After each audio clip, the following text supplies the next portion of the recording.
Students, welcome back. जैसे कि आपको प्रॉमिस किया था, अपना जो लास्ट एंड फाइनल टॉपिक रहेगा ऑस्मोसिस का, वो रहेगा क्वेश्चन एंड आंसर का। हम इस टॉपिक में जानने का प्रयास करेंगे कि न्यूमेरिकल प्रॉब्लम्स जो भी हैं ऑस्मोसिस से रिलेटेड, वो किस प्रकार से सॉल्व होती है। उसके लिए हमें दो बातें ध्यान में रखनी होगी जो हम पहले डिस्कस कर चुके हैं कि विलायक की मूवमेंट या विलियन की मूवमेंट, पहले विलायक के संदर्भ में ले लीजिए। डीपीडी के संदर्भ में बात करें तो कम से अधिक होती हैं, ये आपको हमेशा याद रखनी है। और वाटर पोटेंशियल के मामले में यदि हम देखें तो ये अधिक से कम की ओर होती हैं। ये दो फंडामेंटल हैं जो आपके सभी प्रकार के क्वेश्चंस को सॉल्व करने में काम आएगा। और हम अब स्टार्ट करते हैं डिफरेंट टाइप्स की प्रॉब्लम जो आपके कम्पिटिटिव एग्जाम्स में, किस एग्जाम्स, अदर एग्जाम्स में काम आती है। इसके लिए हमने पहला क्वेश्चन लिया है, वो है यदि एक सेल शक्कर के एक घोल में रखने पर छोटी हो जाती है तो घोल का प्रकार क्या है, घोल का टाइप पूछा है यहाँ पर। और ऑप्शंस में आपको दिए गए हैं अतिपराशरी, द्विपराशरी और समपराशरी। पहले तो आप ये जान लीजिए कि अतिपराशरी क्या है। ये जो तीनों टर्मिनोलॉजी है उसका संदर्भ सेल के कंपैरिजन में है, मतलब सेल अंदर है और बाहर विलयन है, ये तुलना की गई है। अतिपराशरी का मतलब यहाँ पर है कि जो विलय की मात्रा है इस विलयन में, ये तो विलयन हो गया, विलयन है, और इस विलयन में विलय की जो मात्रा है वो कंपैरेटिवली ज़्यादा है किसके, सेल के विलय की। It means solute is higher comparison of cell.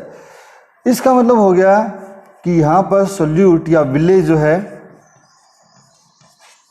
वो कम है इन कंपेरिजन ऑफ सेल। विलय की मात्रा सेल में क्या है, ज़्यादा है। Solute is greater than found maximum in cell. और सम का मतलब हो गया कि विलय जो है वो बराबर है।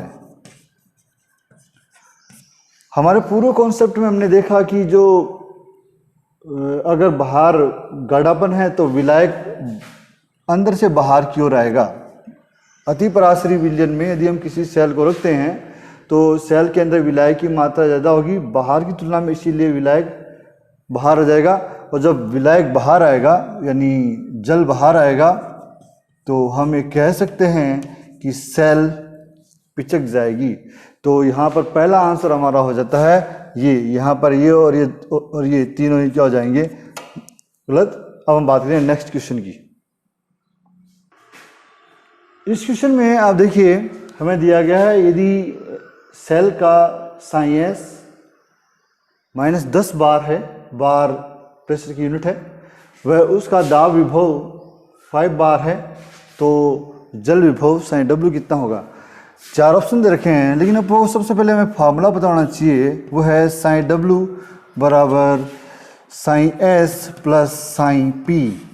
हमसे यहाँ पर ये पूछा गया है और साइन S की वैल्यू हमें दे रखी है -10। साइन S हमेशा माइनस में होता है, ये हमने पिछली क्लास में डिस्कस किया था। और जहाँ तक बात है दाब विभव की P की, वो है 5 बार, ये हमेशा प्लस में होता है। इस फॉर्मूले को अगर हम सॉल्व करें तो हमारा जो मान है वो निकल के आता है -5 बार। ऑप्शन की अगर हम बात करें, ऑप्शन को देखें तो हम देखेंगे कि ये जो आंसर है उसमें पहला ऑप्शन जो है वो है -5 बार। अब हम बात करते हैं, इसका आंसर हो गया -5 बार। अब हम बात करते हैं नेक्स्ट क्वेश्चन की। यहाँ पर आप एक बात समझ लीजिए, इस प्रकार क्वेश्चन में हमें जो शब्द दिए गए हैं हमें उनको जानना जरूरी है। यहाँ पर साइन S का मतलब परासरण विभव है, परासरण विभव। और यहाँ पर दाब विभव की जहाँ तक बात करते हैं वो है P, यह है दाब विभव। और इसकी जहाँ तक बात करते हैं वो है साइन W जल विभव। तो ऐसा किसी भी प्रकार का क्वेश्चन आए आपको इन तीनों का ध्यान रखना है और इन तीनों से आप ये क्वेश्चन सॉल्व कर सकते हैं। नेक्स्ट क्वेश्चन देखते हैं हम।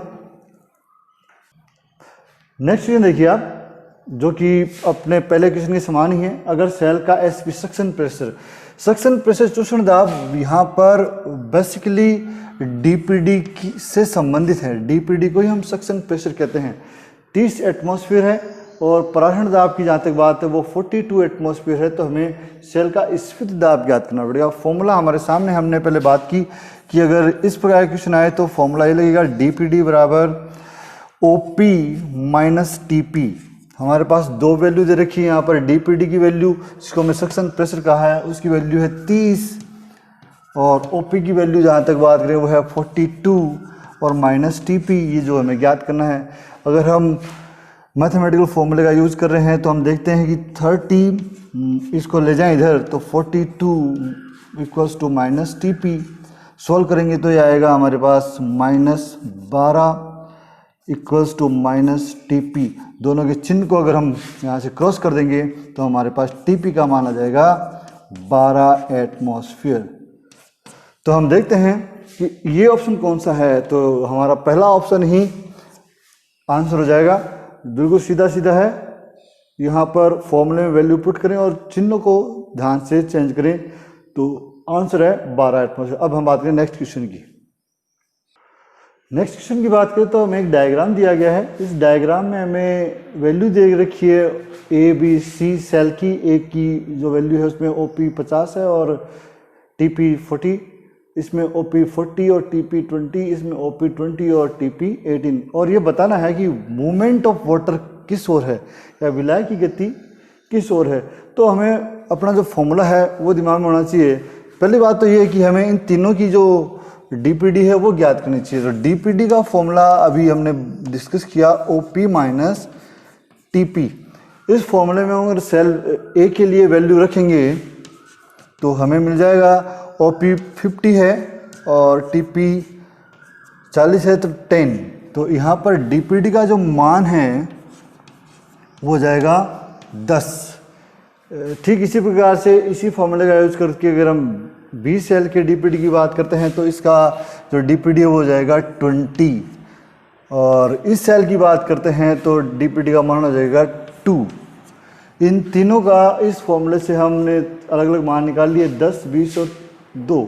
और अब हमें ये ध्यान होना चाहिए कि डीपीडी किस ओर से किस ओर जाती है। तो हमने पहला जो फंडामेंटल फॉर्मूला लिया है उसमें बताया है कि वाटर मूवमेंट या विलाय की गति हमेशा कम डीपीडी से अधिक डीपीडी की ओर होती है। तो आप देखिए कम कौन सा है, तो सबसे कम ये है, उसके बाद में ये और सबसे ज़्यादा ये। इसका मतलब ये हो गया कि जो सेल 20 और 20 है जिसका वैल्यू वो दोनों ओर डोनेट करने का प्रयास। तो देखिए बी जो है वो सी को भी दे रही है क्योंकि कम है और ए को भी दे रही है क्योंकि कम है।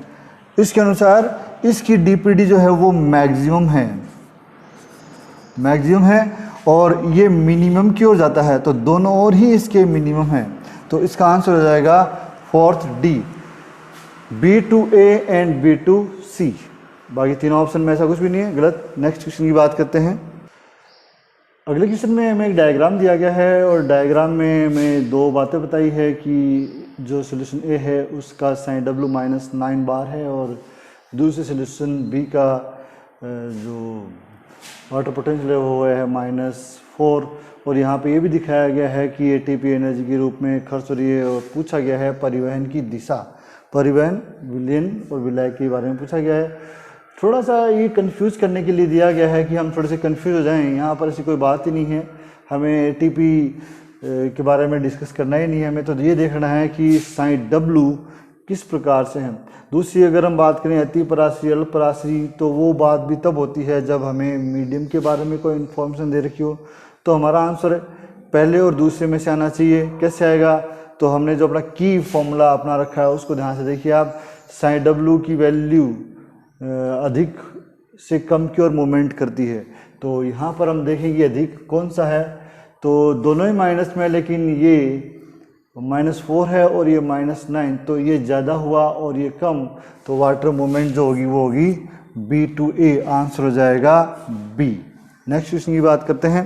अगला क्वेश्चन अपना आज का लास्ट क्वेश्चन जो है उसमें एक डायग्राम दे रखा है। उस डायग्राम में हमें कुछ विलेय कणों की संख्या दिखाई गई है J5 और इधर 7, और सही कथन चुनने के लिए कहा गया है। तो पहला कथन है अर्ध पारगम्य झिल्ली के माध्यम से होने वाले जल के परिवहन की दर घट जाएगी, ऐसा दिया गया है। ए की स्वतंत्र ऊर्जा बढ़ जाएगी, बी के अणुओं की गति बढ़ जाएगी, और चौथा है नन ऑफ दीज। यहाँ पर जो संदर्भ लिया गया है वो ये लिया गया है कि यदि इसमें हम विलेय के कण डालें तो क्या होगा। ऐड करने की बात है कि हम इसमें ऐड कर दें तो क्या हो जाएगा। तो आप देखिए यहाँ पर कि अगर हम यहाँ पर विलेय कणों की संख्या बढ़ा दें तो इसकी तुलना में इसमें ज़्यादा हो जाएगी, तो मूवमेंट ऑफ वाटर जो है वो थोड़ी स्लो हो जाएगी, घट जाएगी, क्योंकि पानी जब इधर आएगा तो ये जो कण है उसके अगेंस्ट में ज़्यादा प्रेशर डालने का प्रयास करेंगे। इसीलिए ऑप्शन ए जो है उसमें जो झिल्ली के माध्यम से होने वाले जल के परिवहन की दर जो है उस पर प्रभाव पड़ेगा। ऑप्शन फर्स्ट जो है वो यहाँ पर सही आएगा। ऑप्शन सेकंड की बात करें तो स्वतंत्र ऊर्जा विलेय कण बढ़ाने पर घटती है ना कि बढ़ती है, और यहाँ पर सेम ऐसा ही ऑप्शन यहाँ पर है, बी के अणुओं की गति ऊर्जा बढ़ जाएगी, गति ऊर्जा का यहाँ कोई रोल नहीं है। और चौथा नन ऑफ दीज, तो आंसर होगा एक पहला। यहाँ पर आप देखिए कि हमने बहुत सारे क्वेश्चन सॉल्व किए हैं। हो सकता है कि आपको किसी और क्वेश्चन में प्रॉब्लम आ रही हो। अगर ऐसा लगता है कि आपको कोई क्वेश्चन नहीं आ रहा है तो आप कमेंट बॉक्स में उसको लिख भी सकते हैं, और प्रयास करें कि मैं आंसर दूं उससे पहले आप आंसर दें। तब तक के लिए धन्यवाद, थैंक यू।